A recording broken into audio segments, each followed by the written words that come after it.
I signed an executive order in consultation and leadership with the mayors of Minneapolis and St. Paul. We will be extending the curfew for 2 days, but the times will change. It will go from 10 p.m.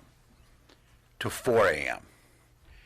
And one of the reasons in this is Minnesotans have taken charge of this. The only way these things work is what we've seen the last 2 nights. The vast majority of people abide by this. Those that not are able to address this. I do want to mention something. Some of you witnessed this on many of your stations and live TV.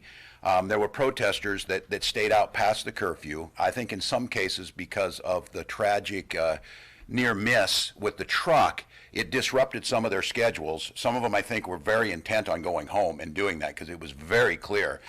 They were articulating very clearly the peaceful right to demonstrate, but they also understood once they got out past that time, the interaction with the police that some of you witnessed, and it was gratifying, I think, to see how citizens approached it and how our law enforcement approached it. The very humanized way, the very orderly way that people were processed and treated, and some of the interactions between the two to understand each other was, for me, the way I think people expect this to happen.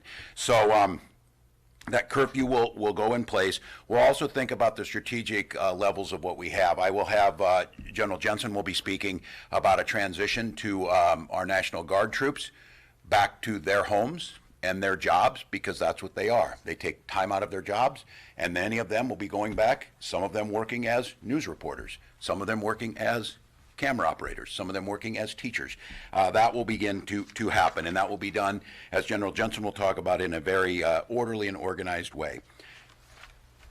Good morning, everyone. Major General John Jensen. I'm the Adjutant General of the Minnesota National Guard. And as Governor Walz just announced, this morning we received guidance from the governor as it relates to the demobilization of the Minnesota National Guard and the return of part of the Minnesota National Guard back to their hometown and back to their armories. This is not an order to return the entire organization back home. Any redeployment is coordinated with the MAC and approved by the governor. Our plan will remain flexible and have a scalable tempo that we can accelerate as the security situation improves, delay, or even stop if the security situation worsens. With over 7,000 Minnesota National Guardsmen currently mobilized, I am confident that we can reduce our presence while meeting the needs of the mission taskings received by the MAC, the State Patrol, and the Department of Safety.